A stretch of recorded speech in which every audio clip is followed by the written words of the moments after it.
thank you for joining me on stage and for your wonderful organisation of the conference. You can thank David and Amy for that. So this is your chance now to do that. Now, this FSC's just released some really interesting money and you research. I hope everyone in the room has had a chance to read it. David Bishop is the research lead for FSC and Aimie Hines is the General Manager of Advocacy. David, can you tell us a bit about the research and the report and its findings? Yeah, sure. So people that come to conference most years, we sit here and we release a new report. We go out every year to about 2,000 New Zealanders, representative of the New Zealand adult population.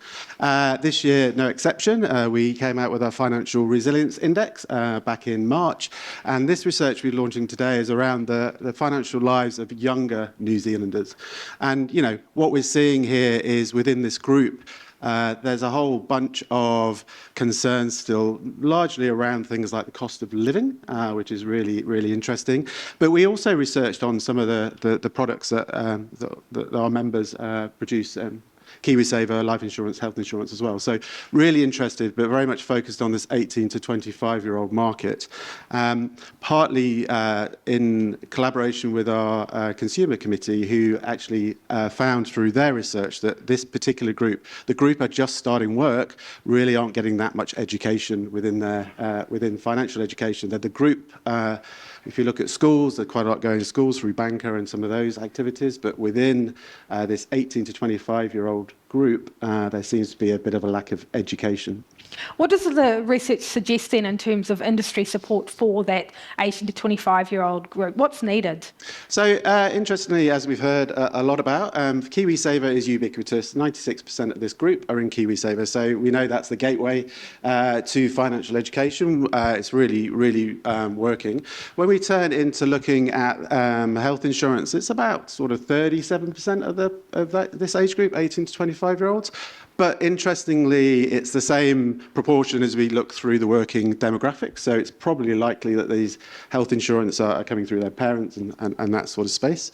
Life insurance, about a quarter of this age group with life insurance, and maybe a life stage thing. You know, they're probably not thinking so much of mortgages and children just now, and more about having a bit of fun, I guess.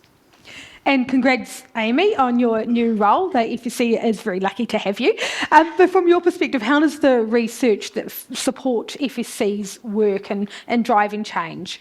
It's really a critical element for me in regards to how we communicate publicly, in regards to the media, also in regards to letting you guys know about what the research is. But more importantly, it means that those conversations that the politicians have been having in the room with us in the past 2 days are informed by that research. It means the fact that we can help them change and turn the dial, and these sorts of research, the last one before this and this one before, it means that I can pre-brief them on what's going on and they can use that in their political thinking. And I think you guys would have seen over the past 2 days there is a change in conversation from those politicians around where they're wanting to work and what they're willing to do. So hence we've got quite a bit of chat around KiwiSaver, we've got quite a bit of chat around, you know, FBT, and, you know, it looks like everything's on the table. So we just need to make sure that this research is, you know, supports that, and it largely does, especially around how Kiwis feel about it. But I think what's really important is that Kiwis are becoming more engaged in what those financial products are. David, what's a key outcome for you from the research? I think it's the interconnectedness here, and especially when we look at the 18 to 25-year-olds and their financial journey. You know, they're obviously comfortable with the KiwiSaver space, but when we ask them around, you know, how comfortable or confident are you choosing life insurance, choosing health insurance, choosing investments, they just are not very confident in that space. Maybe it's an age thing, but I think that's the opportunity. There's an opportunity there for the industry. And the other side of that really is that I think that as we start to look at that, look at their behaviours, with the cost of living crisis, one of the things that came through really, really strongly, which is a really good key takeaway, is maybe different from previous older generations, but they're really into this idea of if they had a bit more money, they want to pay off their debts, they want to save more, they want to start saving for a house. So it feels, to Antonia's point on the last panel, that, you know, there's a bit more financial savvy within this group, perhaps, than other groups. You know, we've been doing this research now for about 8 years, and, you know, different cohorts are coming through that time, they just feel a little bit more financially savvy and aware. And as I said, KiwiSaver ubiquitous. So that's the game. They've grown up with KiwiSaver, right? And I understand, Aimie, you've done a bit of polling around KiwiSaver in this research. Yeah, we recently went out and had a chat to them in a separate piece of polling and sentiment about how they felt about the recent changes with the government and the budget. They were overwhelmingly in support of that in regards to increasing contributions. Look, they probably weren't too keen, and they weren't too keen about the cut in regards to the contribution. I mean, who doesn't like that being cut back?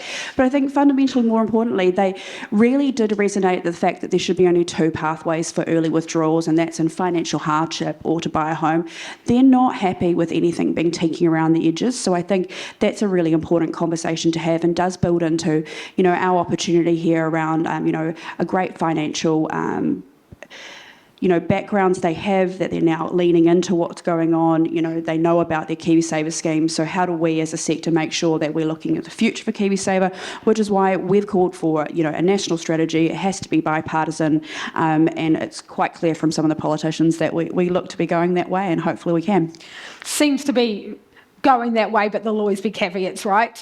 100%, So I guess what will be your role in working with the politicians on that? And one of the key things is, and I think that with the themes that we're getting out of this room, is one is that, KiwiSaver and people's financial services is not a political football. It's a really important aspect of their life, and we need to make sure that those things are the right settings going forward.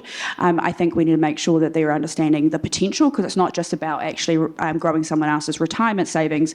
We all know, if you look across the ditch to Australia, $4 trillion that's also helping build their infrastructure. That's their hospitals, that's their families. There's a bigger investment opportunity here, and if we get the right settings right, incentives right, that's also beneficial with things like health and life insurance to support people. Does that need to be part of the conversation? Where are those funds invested if we're looking at making changes the next stage of KiwiSaver? I mean, that's probably your job at infrastructure, isn't it, Katie? No, I don't think that's necessarily our job to have a chat where the funds are invested. I think our job is to make sure that the settings are right so New Zealanders have a really good financial future, but also at the same time the best opportunities there. So, the system's supported. Thank you both for joining me.